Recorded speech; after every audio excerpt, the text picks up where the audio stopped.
한국이나 미국에 있는 식당마다 가장 많이 사용하는 수식어가 있다고 합니다. 그러니까 표현하는 방법인데 그 수식어 단어가 무엇인가 하면 원조입니다. 원조.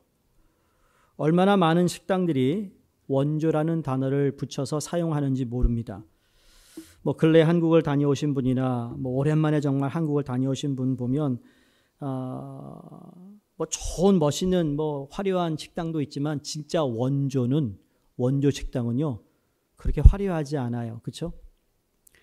원조 주물럭, 원조 칡냉면, 원조 닭발. 제가 오래전에 우리 이엠 목사님 모시고 한국에서 컨퍼런스를 할 때 저도 남산을 처음 올라가 본 거예요. 와, 멋 모르고 계단 걸어 올라가자고 했다가 죽는 줄 알았어요. 왜 이렇게 먼지? 야, 우리 30대 이엠 목사님들 막 뛰어 올라가더라고요.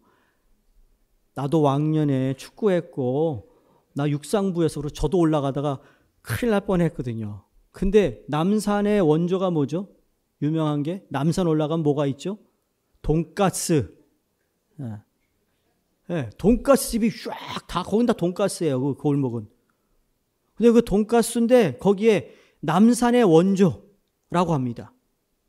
근데 그거 뭐죠? 요새는 원조의 원조라고 할 정도로. 그래 여러분 원조라는 뜻이 뭘까요? 원조는 그것은 내가 제일 처음이다. 내가 시작이다 라는 의미도 있지만 원조라는 의미는 그거보다 더 우리에게 영을 주는 건 나중에 것들이 기준이 되는 것이다. 나중에 생긴 것 그거 소용없어. 이게 기준이야 라는 것이 원조예요.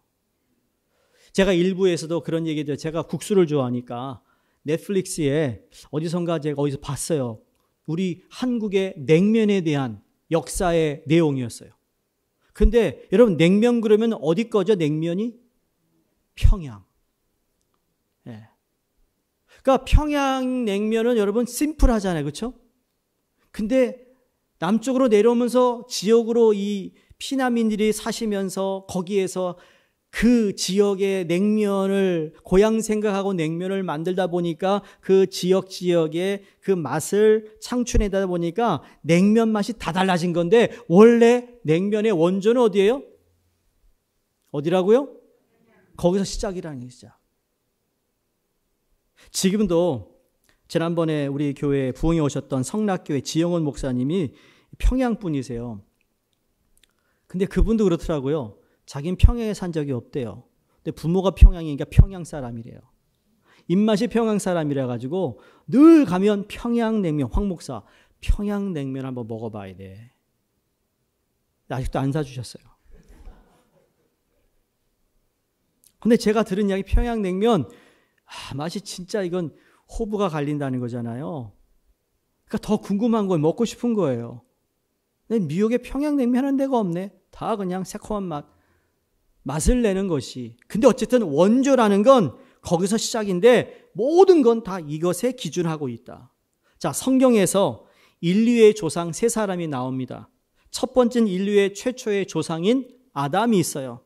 두 번째로는 홍수로 모든 인류가 다 죽었을 때 유일하게 살아남은 노아와 그의 가족이 있고 마지막 세 번째로는 믿음의 조상 아브라함이 있습니다. 오늘 본문은 믿음의 원조가 되는 믿음의 사람 아브라함을 소개하고 있습니다. 자, 이상하잖아요. 믿음의 사람들 시리즈 설교를 시작하면서 처음에 누가 시작됐죠? 누구의 믿음? 예, 아벨의 믿음. 그 다음에 에녹의 믿음. 그 다음에 노아의 믿음인데 아니 그 사람들의 믿음보다 지금 네 번째로 소개하고 있는 이 아브라함이 믿음의 조상이 됩니다. 믿음의 조상. 이게 각별한 거예요. 잘 보면 전 세계에 흩어진 유대인들 또 세계 곳곳에 흩어진 모든 기독교인 그리고 이슬람교에 있는 모든 사람들이 만장일치로 믿음의 원조를 이야기할 때는 다 아브라함을 고백하고 있습니다. 그럼 도대체 믿음의 원조 아브라함에게 있어서 믿음이란 어떤 것일까? 세 가지로 오늘 본문을 통해 우리가 함께 나누기 원하는데 첫 번째로 떠나라고 부르신 하나님께 순종한 믿음이었어요. 떠나라고 부르신 하나님께 순종한 믿음이라는 거죠. 8절에 보세요. 믿음으로 아브라함은 부르심을 받았을 때에 순종하여 이 부르심이라는 건 불러서 그곳에서 너희 떠나라는 부르심이었어요. 장래 유업으로 받을 땅에 나아갈새 갈 바를 알지 못하고 나아갔으며 라고 말합니다. 이 말씀은 아브라함의 믿음의 시작을 가르쳐주는 말씀입니다. 아브라함이 처음 어떻게 시작됐느냐? 그의 믿음의 시작은 떠나는 것부터 시작이 됐어요. 그러니까 부르심을 받고 그 부르심에 믿음으로 응답한 겁니다. 반응을 보인 거라는 거죠. 그래서 부르심을 받았을 때에 아브라함이 여호와의 말씀에 따라 나아갈새라고 기록하고 있다라는 겁니다. 근데 여기 순종하여라로 번역된 이 원어 휘파쿠어라는 단어는 무엇 아래에서 듣다라는 뜻입니다. 두 단어가 합성화된 건데 무슨 아래, 무엇의 아래와 그 다음에 듣다라는 두 단어가 합쳐져서 무엇의 아래에서 듣다라는 의미예요. 그러니까 순종이라는 건 그냥 내가 듣는 것이 아니라 그분 앞에 무릎을 꿇고 그분이 하시는 말씀을 그대로 듣는다라는 거죠. 그게 순종이라는 거예요, 순종. 그렇게 순종했다라는 거예요. 여러분, 존 비비어가 쓴 순종이라는 책을 여러분이 읽으셨을 겁니다. 그 순종이라는 책에 그 원래 오리지널 그 책의 주제는 순종이 아니라 언더 케어라는 단어예요. 무엇 아래서 보호를 받는다는 뜻이죠.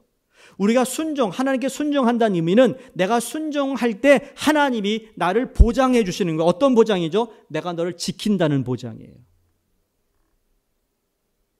순종할 수 없는 상황인데 순종하는데 이 순종을 하는 순간 나는 저 앞에 정말 큰 산이 있고 내 앞에 칼을 들어댈고 그리고 다니엘 같이 말이에요. 사자굴에 들어갈 수도 있고 다니엘의 세 친구처럼 저 풀물불에 던져져서 죽을 수도 있는데 그러나 하나님 앞에 순종해요. 순종했더니 그 풀물불에서 하나님이 보호하시는 거. 이게 순종이에요. 우리는 순종 그러면 잃어버릴 거. 내가 후회할 것 같아. 내가 가지고 있는 거 다 내놓으라고 할 것 같아. 내 모든 기쁨 조이를 다 가져갈 것 같은 그렇게 생각하는데 우리 하나님은 조이 킬러가 아니라고요. 이상해요. 믿는 사람들이. 왔다 갔다 신앙생활하는 사람들이요. 그런 생각을 많이 해요. 내가 그렇게 헌신하면 이제 난 인생 끝이다. 재미 다 봤네. 그렇게 생각한다니까요. 나는 여기서 앞에 나와 이 찬양, 화음 찬양할 때 내가 제일 하고 싶은 게 이거. 멋있잖아요. 화음 나가지고 특히 남성 중창은요. 딱 남자가 화음 치면 나가면 싹 소름이 돋아. 뭔가 있어요 거기에. 여자분도 잘하는데 하여간 그렇다라는 거예요. 그렇다라는 거. 저도 어렸을 때 주일학교부터 성가대하고 말해요. 하여간 하면 나 특송 매해 크리스마스 때. 영성아 너 특송해 그러면 네 하고 특송했어요. 대학부 다닐 때도 말이에요. 화음노가 꼭 우리는 화음노사 했어요. 소프라노를 안 했어. 4명이라도 화음 다 넣어서 했어요. 그게 멋있거든요. 그게 시간 투자하는 거거든요. 내가 진정으로 하나님께 드려지는 찬양 가장 베스트 드려야 되는 거예요. 얼렁뚱땅 하는 거 아니거든요. 하나님께 드려진 예배는 다 그래야 됩니다.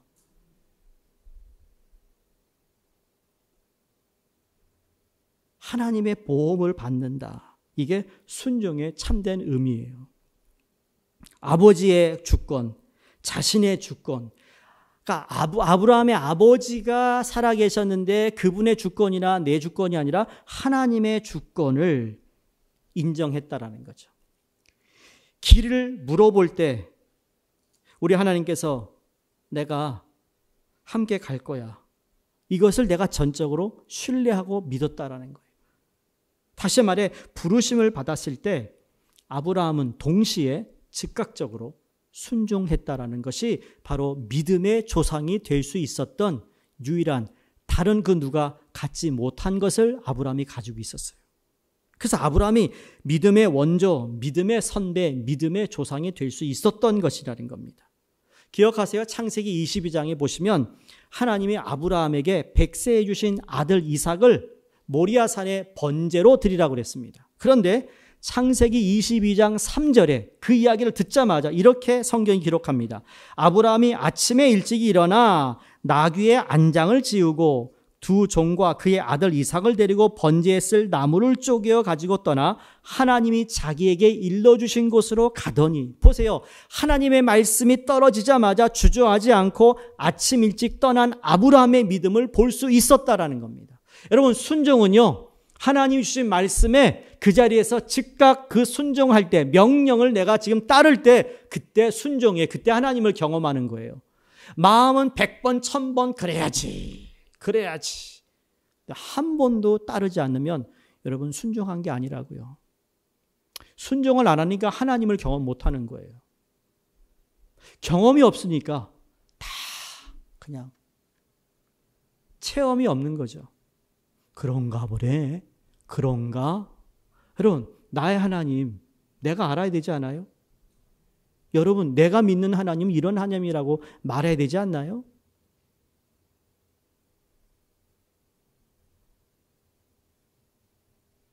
제가 아는 누가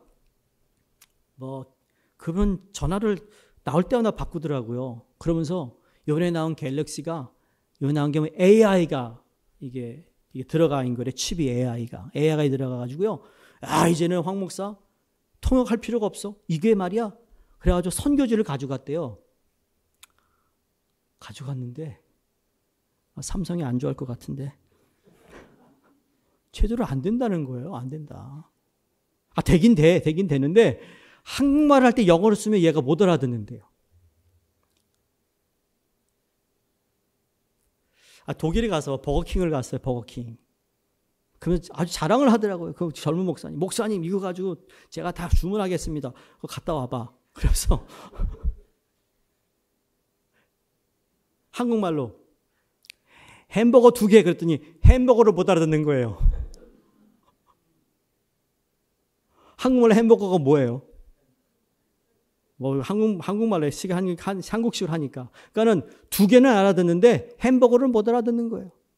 그래가지고 그 사람이 what? 독일로 말이 또 독일말로 what? 그런 말이에요. 얼마나. 그래가지고 다시 3번 해도 안 되는 거예요. 그래가지고 아예 써서 줬대요. 그래서 했는데 어찌되었든 자기가 그렇게 확신하고 있는 건요. 창피를 당해도 이거 그런 거 아니라고 막 우기잖아요.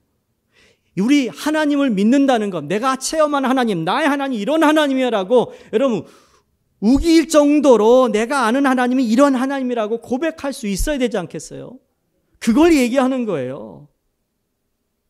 이러한 순종을 할 수 있었던 비결이 무엇인가? 그것은 그를 부르시고 그를 갈대아 우르 위에서 인도하여 내신 바로 그분이 자기 인생의 주인이 된다는 것을 확신하고 있었기 때문입니다.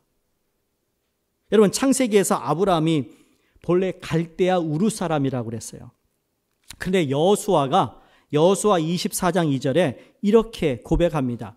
자기가 설교를 하는 가운데, 마지막 이야기를 하는 가운데 선조 조상들의 이야기를 하면서 아브라함을 이렇게 소개해요. 모든 백성에게 이르되 이스라엘의 하나님 여호와께서 이같이 말씀하시기를 옛적에 너희의 조상들 곧 아브라함의 아버지 나홀의 아버지 데라, 아브라함의 아버지가 데라예요. 강 저쪽에 거주하여 다른 신들을 섬겼으나 그랬습니다. 자, 데라는 지금 아브라함의 아버지인데 성경이 아닌 외경에 보면 그 데라는 우상을 만들어 파는 우상 장사꾼이었다라는 겁니다. 그 당시 고대 사회에는 아버지의 신앙을 그대로 따라가게 돼 있어요, 자녀들이. 고대에서는 아버지가 무엇을 하면 그 직업을 가지면 그 자손 대대로 그 그것만 일해요. 다른 걸 할 수가 없었어요. 여러분 철학을 좋아하시면 소크라테스가 처음으로 고대 사람으로서 네 자녀가 아버지가 하던 일 안 하고 그가 좋아하는 것, 그가 재능 있는 것, 그거 하는 거 괜찮아 했다가 큰일 날 일했어요.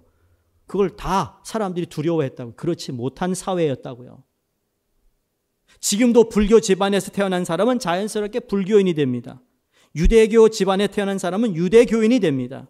이슬람교 집안에서 태어난 사람은 자연스럽게 이슬람 교인이 되는 것처럼 우상을 섬기는 집안에서는 아브라함이 태어났는데 그도 우상을 섬기고 우상을 만드는 장사꾼이 되는 것이 그의 운명이었습니다. 그런데 그러한 대를 이어가는 따르는 그 종교 우상 섬김에서 지금 아브라함이 떠났다는 이야기는 빠져나왔다는 이야기예요. 더 이상 아버지가 섬기던 우상을 섬기는 것이 아니라 다시 말해 그 우상을 주인으로 모시지 않고 하나님을 주인으로 모시게 되었다는 의미가 바로 이 말씀이라는 거죠. 우리는 안 그랬나요? 부르심? 하나님 우리를 부르실 때는 네가 있었던 그 자리를 떠나라는 말씀이었어요. 네가 죄악에 있던 세상 다 청산하고 그 자리에서 나오라는 거죠. 너의 멋대로 살았던 거 이제 너 하나님께서 우리를 부르신 거예요. 그 죄악된 삶에서 부르셨어요. 아멘이세요? 그러니까 우리도 다 떠난 인생이라고요. 그런데 여전히 거기에 미련을 두고 있는 거죠. 훈련반하면서 많은 분들이 그런 경험하잖아요. 갈등, 아직도 미련이 있어. 이것까지 내려놓으면 다 이럴 것 같아. 천만에. 무슨 미련. 사랑하는 성도님들, 아브라함은 자신에게 익숙했던 삶의 방식, 세상의 삶에서 떠나 하나님이 말씀하신 곳으로 나아갑니다. 근데 사단이 우리가 하나님의 부르심을 받았어도 끝까지 우리가 붙들고 있는 것을 붙들려고 하고 떠나라고 하는데도 떠나지 못하게 만들고 있어요. 그게 유혹인 거예요. 그게 욕심인 거죠. 두 가지입니다. 유혹은 외부에서 오는 건데 욕심은 내 안에 있어요. 그러니까 사탄 탓만 하면 안 돼요. 내 안의 욕심도 제거해야 되는 거죠. 떠나는 거예요, 떠나는 거. 이번 주에 저를 찾아온 사람이 많아요. 4th of July를 두고 말이에요. 이틀씩이나 한 사람씩 오는데 한 분은 목사 안수를 받은 우리 교단 목사님이고 한 분은 제 옛날 대학교 친구고 제가 대학부 마치고 신학대학원 들어가면서 우리 모교회를 떠났으니까 나는 대학교 때만 그 친구를 몇 년 보고는 그 다음에 본 적이 없어요. 근데 아르헨티나 선교사가 돼가지고 온 거예요. 근데 이 친구가 처음에는 자기가 콜링을 받았다고 그랬어요. 아르헨티나 자랑 1.5세인데 근데 뉴욕에 왔는데 뉴욕이 너무 좋은 거예요. 맛있는 것도 많아, 볼 것도 많아, 즐길 게 많아, 반짝반짝하는 것도 많아, 흔들 때도 많아. 하여간 막 키도 크고 잘생겼어요. 딱 롱코트 입으면 어우 사람이 포즈가 이렇게 있어요. 그리고 아가씨도 많았던 것 같아요. 근데 그렇게 막 놀더니 내가 신학대학 간다고 이제 대학 간다고 이제 하고 얼마 안 남았어 인사하니까 와가지고 나도 원래는 부름을 받았는데 내 이 모양이야, 이 꼴이야. 그래서 너 잘해라. 그러고 전 떠났는데 이제 평신도 선교사가 된 거예요. 평신도 선교사 되기까지 하나님이 훈련을 시키는데 10년은요 돈 잘 벌었대요. 고급차 세대 끌고 다니고 LA에 살고 10년. 그런데요 자기가 그렇게 신의하고 믿었고 매니저를 뒀는데 그 사람에게 독일 차까지 사주면서 자기가 다 했는데 그 사람이 배신하더래요. 자기 클라이언트 반을 다 데리고 나가더래요. 그러더니 또 저기 남미 자기가 10년 동안 거래하는 은행 한국은행인데 거기서 스큐리티 가드를 했던 사람이 있는데 하도 사람이 말도 잘하고 잘 통해가지고 걔를 불러다가 내가 시키는 거 할래? 그래 하겠다고 그래가지고요 또 다 맡겼대요. 그 친구가 사업을 다 명예를 다 바뀌어버려가지고 그래서 그런 일이 있어. 그래서 무슨 말을 한지 아세요? 떠나라는데 안 떠나서 하나님이 다 가져갔어. 그 아이가 큰 아이가 4살 때 가방 들고 그 좋은 집에서 나와가지고는요 다운타운 K타운 가가지고 원베드룸 아파트 구하는데 그것도 구하지 못해가지고 4년 동안 하나님이 까마귀로 한 달 먹고 살았대요. 성도님들 과감하게 떠나버리셔야 합니다. 떠나지 않으면 하나님이 떠날 수밖에 없게 만드십니다. 그게 우리 하나님이세요. 사랑의 하나님 왜 그러신데? 너무너무 사랑하니까. 그 길로 가면 멸망할 것 같으니까. 그 길로 가면 제대로 안 될 것 같으니 하나님이 그렇게 상황을 바꿔서라도 잡아놓겠다는 하나님. 그게 아까 불렀던 사랑이에요. 그 사랑. 그렇죠? 죽음도 생명도 천사도 하늘의 권세도 끊을 수 없는 하나님과 사랑의 언약에 맺어져 있는 우리는 그 사랑의 언약을 벗어날 수가 없어요. 우리는 벗어날 거라고 생각하죠. 아니요. 요나를 쫓아갔듯이 하나님 끝까지 쫓아가서라도 우리가 이번에 했던 포기하지 않으시는 하나님의 사랑에 우리는 매여 있다는 사실을 잊어서는 안 되는 겁니다. 그래서 저한테 그럽니다. 친구니까 황 목사. 처음엔 이 자식이 말이야 황 목사라고 그러네. 나 목사 한 수 받으라는데 받을까? 제가 받으라고 했을까요? 받지 말라고 했을까요? 절대로 받지 마 그랬어요. 평신도 선교사가 난 더 멋있다. 평신도 선교사니까 평신도한테 할 말이 많지 않냐? 야 목사가 아무리 말해도 말이야 목사님이니까 저런 말 하는 거야. 그럴 것 같더라. 아니 우리 성도들은 안 그러는데 다른 데 가면 그렇다고요. 너 평신도 선교사 난 좋다. 우리 교단의 평신도 선교사 이제 우리가 인준해 주거든. 우리 데이턴 난민 선교 가 있는 우리 자매도 평신도 선교사 됐어. 너 해. 그 제가 우리 선교국장 소개했어요. LA 가가지고 만났어요. 잘 안내하라고. 사랑하는 성도님들, 자기 숭배가 부르심을 방해한다면 과감하게 자존심을 내려놓으시기 바랍니다. 자아 실현이 하나님을 왕으로 모시는데 방해가 된다면 단호하게 내려놓아야 합니다. 담배가 술이 하나님의 부르심을 방해하는 것이라면 과감하게 떠나버려야 하는 겁니다. 스마트폰이 중독이 되고 컴퓨터 게임이 중독이 되고 여러분 스크린에 중독이 돼 있다면 그게 때문에 하나님의 부르심을 방해하는 것이라면 단호하게 집어 던지세요. 제가 처음 이민 왔을 때 우리 교회에서 잠시 있었던 전사님이 계셨어요. 근데 그분이 간증을 하는데 우리 학생이 몇 명 안 돼 5명이었어요. 그때 우리 학생부가. 그분의 간증이 정말 멋있는 간증이었습니다. 그때 막 자기가 눈이 나빠가지고 정말 두꺼운 안경을 쓰고 다녔대요. 정말 성경에 미쳐 성경을 보는 성경이 이렇게 막 이게 초점에 맞춰가지고 힘들었다라는 겁니다. 그래서 기도원에 가서 몇 번 기도했는데 하나님 눈 고쳐주세요. 안 고쳐주시더래요. 매해마다 가서 한 번 가서 하나님께 뭐 기도하면서 한 번은 그런 생각, 이걸 집어 던져야겠다. 와 집어 던지고 주여 그랬더니 고쳐주시더래요. 진짜 그 안경을 안 쓰세요. 그 얘기 듣고 말이야 어느 누가 주여 나도 그분은 안 고쳐졌어요.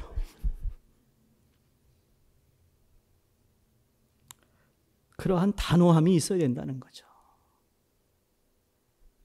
과소비, 낭비, 게으름, 술 중독, 도박 중독. 여러분 이 하나님의 부르심을 방해하는 것이라면 미련두지 말고 떠나야 하는 겁니다. 그것 없으면 못 살 것 같지만 그것 없어도 하나님을 따르면 얼마든지 행복하게 살 수 있어요. 왜? 순종은 뭐라고 그랬죠? 언더케어라고 했기 때문에. 아브라함이 본토를 떠나고 아비를 떠나고 친척을 떠난다고 불행해지는 것이 아니었다라는 겁니다.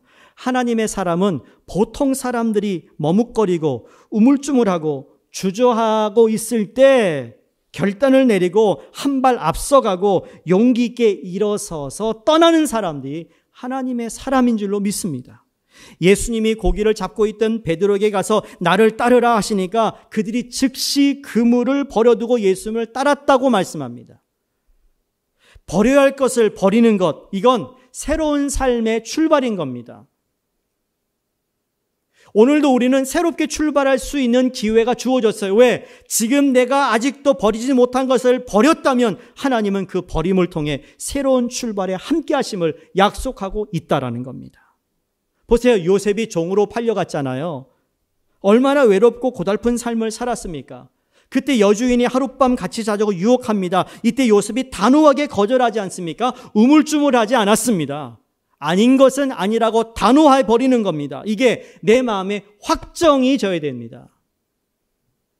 확신이 아니고요. 확정이에요. 확정. 밤낮 아유 목사님 이거 해야 되는데 안 돼요. 그 자리를 떠나지 않는 한 안 돼요. 그래서 우리 좋아하는 시편 1편이 복 있는 자 시작합니다. 복 있는 자는 누구예요? 악인의 자리에 앉지도 않아요. 서지도 않아요. 거기에 행하타지도 않아요. 악인의 자리에 매일 다니면서 마음은 원이로되 육신이 약해서 그렇습니다. 에이고 정말로 평생 그래봐라. 떠나나? 못 떠나요. 못 떠나.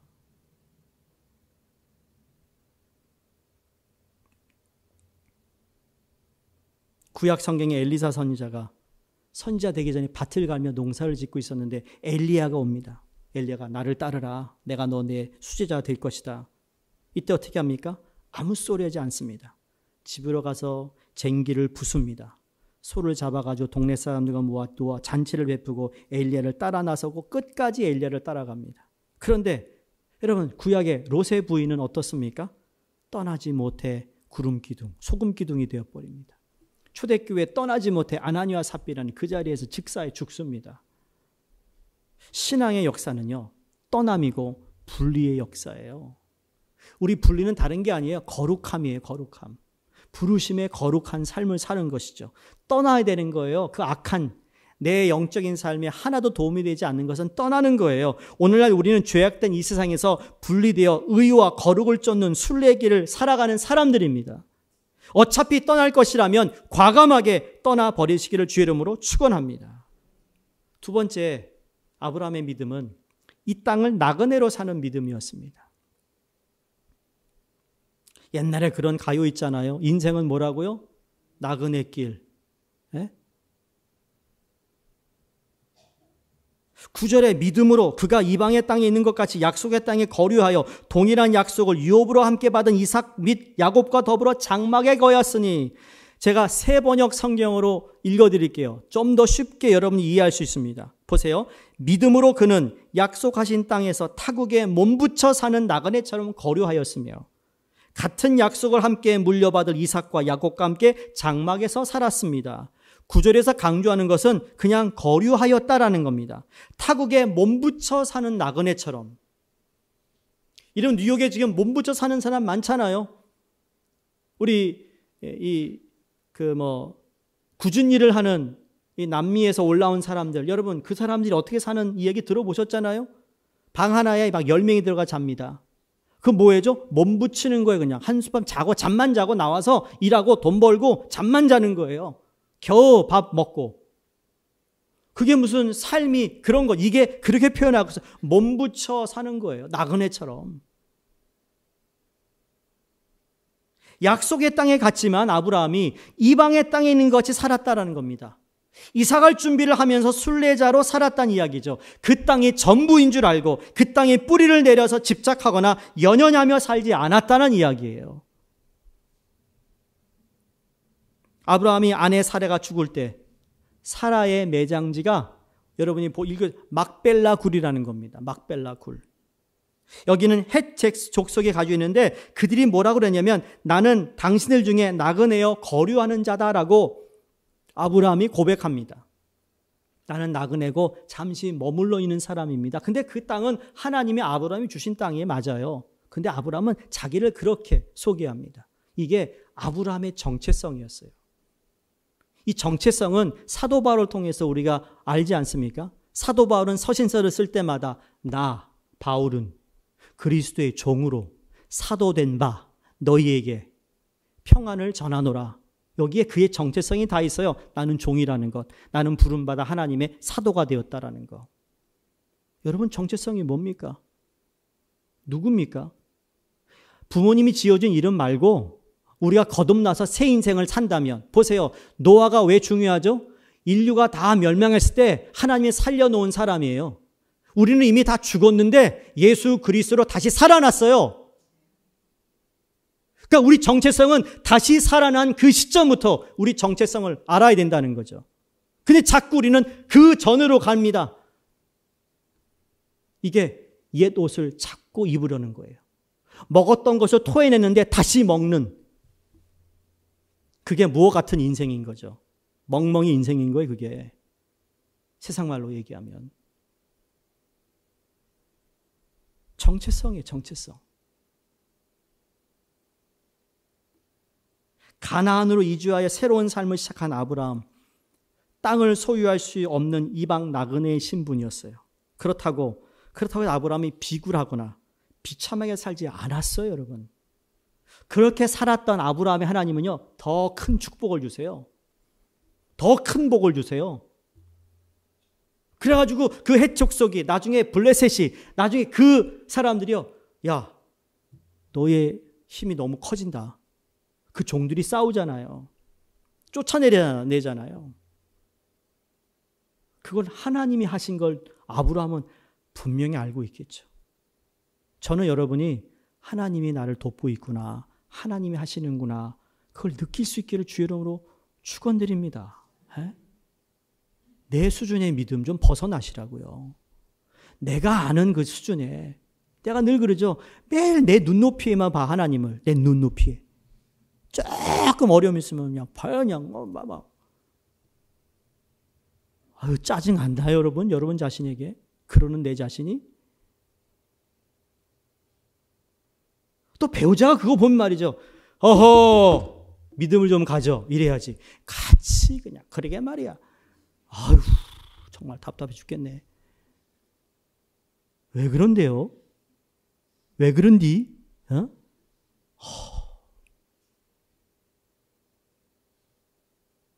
영어로 그런 말 있잖아요. Take up your mat and go. 당신 장판 잡아 들고 좀 가라고. 그 장판 내다 번지라고. 그 장판 내다 던지 못 쳐가지고 그냥 그거 그냥 끼얹고 말이야. 뒹굴고 말이야. 그 냄새나는 거, 더러운 거. 몇 년 동안, 몇십 년 뜨고 다닌 거. 여러분, 떠나시기 바랍니다. 나그네 인생입니다. 그보다 훨씬 좋은 거 하나님 주십니다. 사도행전 7장 5절에 스데반이 설교할 때 아브라함을 언급합니다. 이게 아브라함이 자주 언급된다는 이야기는 아브라함이 대단한 사람이라는 겁니다. 그렇죠? 안 그러세요? 여러분 살아가는데 여러분이 직장, 여러분이 종사하는 그 전문 거기에 어느 이름이 자꾸 나온다. 그 사람은요, 대단한 사람인 거예요. 둘 중에 하나예요. 나쁜 쪽으로 대단하든지 좋은 쪽으로 대단하든지. 아브라함의 이름이 구약뿐만 아니라 신약에서 계속 언급된다는 이야기는 아브라함의 믿음에 대해서 하나님이 인정하고 있다는데 스데반이 이렇게 얘기합니다. 그러나 여기서 발붙일 만큼도 유업을 주지 아니하시고 다만 이 땅을 아직 자식도 없는 저와 저의 씨에게 소유로 주신다고 약속하셨으며 라고 설교합니다. 무엇을 말씀합니까? 하나님이 너희의 유업이다라는 것을 말합니다.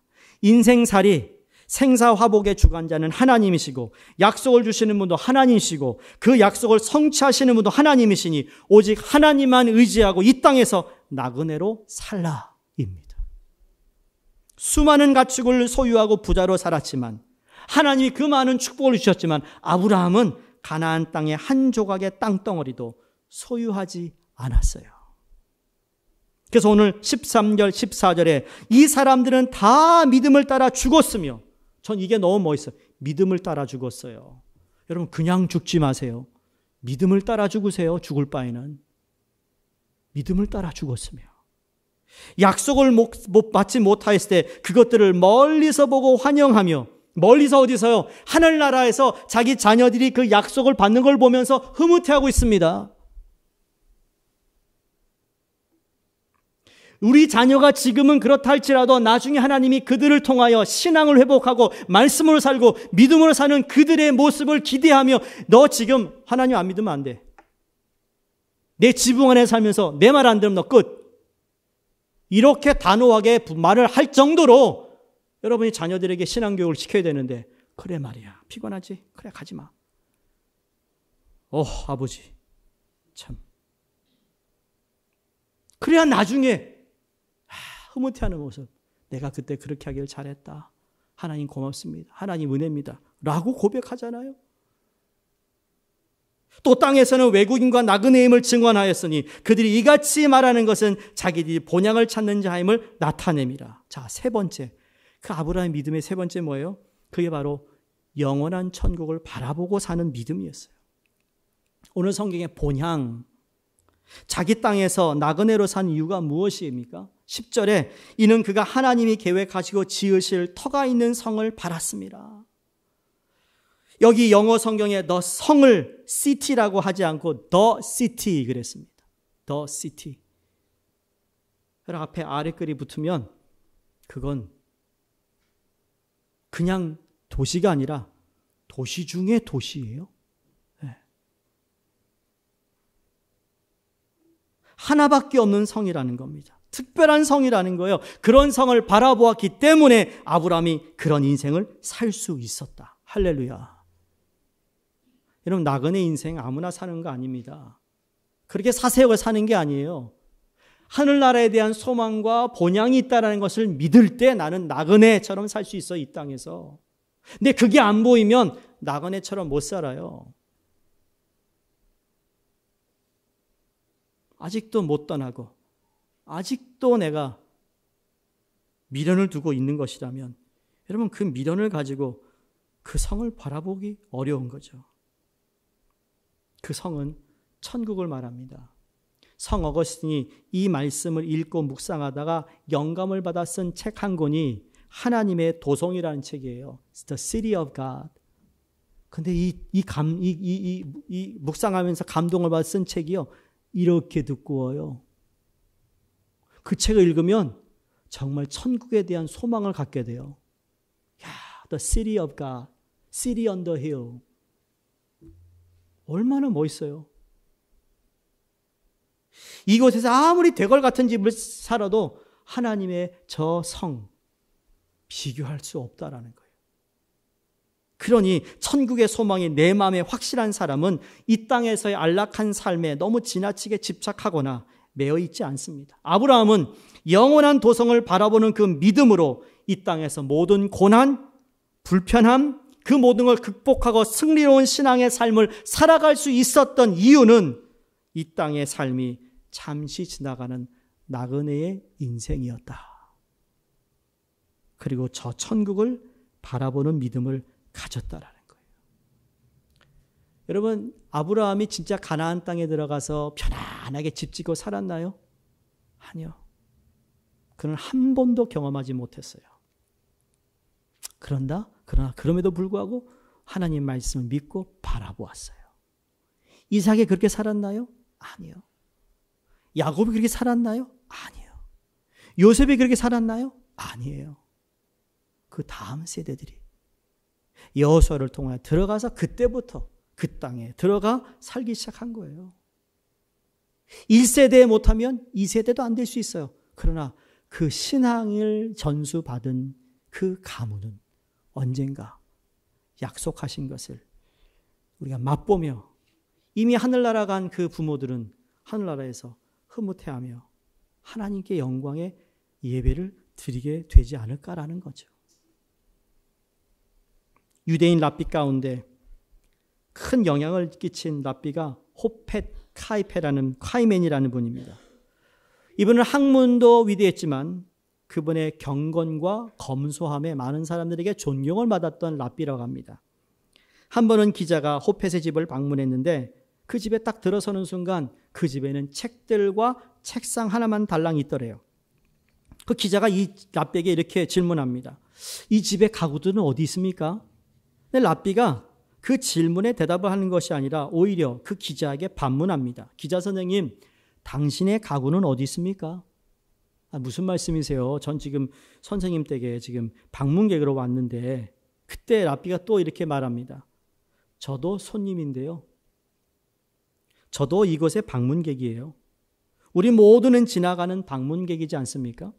잠시 지나가는 방문객이 아닙니까? 너무 큰 가구들은 나그네길에 방해가 되죠. 라는 것이 랍비의 대답이었다라는 겁니다. 그래요. 저와 여러분에게 천국의 소망이 분명하다면 우리는 이 땅에서의 재물 하나님 필요한 만큼 주실 겁니다. 이 땅에서 필요한 권력도 필요하면 주실 겁니다. 근데 거기에 집착하며 살지 말라는 이야기죠. 그것들은 필요한 것이고 더군다나 그것이 하나님 나라를 위해 소중히 사용될 수 있는 여지도 없는 것은 아니지만 그럼에도 우리는 이것들에 집착할 필요 없는 정말 나그네의 인생, 그리고 하늘나라를 소망 두고 살아가는 우리의 믿음이 여기서 보여주며 증거될 수 있기를 주의 이름으로 축원합니다. 그러니 좀 더 여유롭게, 좀 더 유연하게, 좀 더 단순하게 삶을 살아낼 수 있기를 바랍니다. 초대교회 시대를 제외하고 기독교 역사를 보면 기독교인들의 신앙 중에 가장 건전하고 가장 순결하고 가장 깨끗했던 시대가 언제였을까라고 묻는다면 아마 틀림없이 청교도 시대였을 겁니다. 1600년, 1700년 경에 청교도. 이 미국 대륙이 여러분 청교도로 인해 그쵸 들어와서 신앙의 말씀에 기초된 나라가 됐잖아요. 여러분 청교도들이 왜 북미로 온 줄 아세요? 카톨릭 신자, 카톨릭이요 너무 핍박을 하는 거예요. 하나님께 온전히 예배드리고 싶은데 정말 영과 진리로 예배하고 싶은데 거기에 거치장스러운 것들이 너무 많은 거예요. 핍박을 하니까 청교도들이 그래서 일로 온 겁니다. 청교도 영어로 퓨리턴입니다. 퓨리턴은 어디서 온 단어인지 아세요? purify, purity, 순결, 깨끗함 그 단어예요. 그 이름 그대로 그들은 깨끗한 삶을 살았다는 거죠. 열심히 노동하며 살았어요. 사치하지 않았어요. 검소한 삶을 추구했어요. 그랬던 청교도들이 그들이 겸손하게 사는 삶을 추구했던 가장 중요한 이유는 그들의 소망을 이 땅에 둔 것이 아니라 천국에 두고 살았기 때문이라고 그들이 고백합니다. 청교도 지도자 중에 존 브래폴드라는 분이 투병 가운데 자기 삶이 이제 얼마 남지 않았다라는 것을 알고는 가장 친한 친구에게 이렇게 편지를 썼다고 합니다. 그 중에 한 내용을 여러분과 나누고 말씀 마칩니다. 내 비록 여기에 부족함이 많으나 거기에는 풍요함이 있을 것이네. 여기는 굶주림이 있으나 거기는 배부름이 있을 것이네. 여기에는 피곤함이 있으나 거기에는 안식이 있을 것이네. 내 비록 여기에서 이제 내 몸이 죽은 것 같으나 거기에서 부활의 새 몸으로 영광 가운데 살아갈 것을 확실히 바라보고 있다네. 이것이 바로 청교도의 신앙입니다. 존 브래포드가 바라보았던 영원한 도성, 성 어거스틴이 바라보았던 그 영원한 도성, 아브라함이 바라볼 수 있었던 그 영원한 도성을 이제 저와 여러분도 그 도성을 바라보는 천국 믿음을 가지고 살아가시기를 주의 이름으로 축원합니다. 믿음의 눈으로 하나님을 바라보는 겁니다. 믿음의 눈으로 여러분 떠나라고 부르신 그 말씀에 순종하는 겁니다. 믿음의 눈으로 나를 부르신 하나님만을 신뢰하며 이제 내 마음속에 하나님 확정했습니다. 확정하고 내가 나아갑니다. 오늘 그 예배가 되기를 바라는 거예요. 확정하고 예배의 자리를 떠나시기 바랍니다. 그래서 여러분을 유혹하는 것이 무엇이었고 여러분을 방해하는 게 뭐가 알지 않습니까? 이 시간에 확정합니다. 내 마음은 확정되었습니다. 내가 믿음만을 가지고 살겠습니다. 하나님 나그네 인생임을 잊지 않겠습니다. 하나님의 그 도성을 바라보며 소망을 갖고 살겠습니다. 이러한 결단이 있기를 주의 이름으로 축원드립니다. 기도하겠습니다.